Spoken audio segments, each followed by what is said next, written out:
So, dahil natapos na tayo sa Kainta noong April 25, ito naman sa DSWD Batasan. Ito ang transport letter kay Ate Amelita Lagonoy, yung ating matagal ng PWD member na may problema sa pandinig.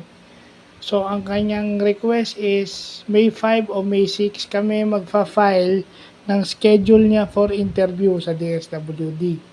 Central Office, Batasan Complex. So, balik DSWD tayo ulit para naman sa guaranteed letter. So, Sir Ariel, Sir Saldi, ito na po yung baka po maano nyo, ito na po yun. Dadalhin na po namin sa DSWD dito para po makapag-file na po ng GL. Interview muna pala.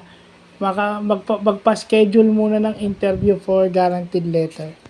So, sa uli po, ako po pasensya na po dahil po may mga kliyente tayo kay Cap Mike, kay Sec Genesis, kay XO Marlon at kung sino man po yung magiging driver kay Sec Genesis at kay Ate Mariela Balaran o Balyaran, yung ating desk officer. Maraming salamat po sa accommodation and understanding sa mga PWD po. So, yun lang po.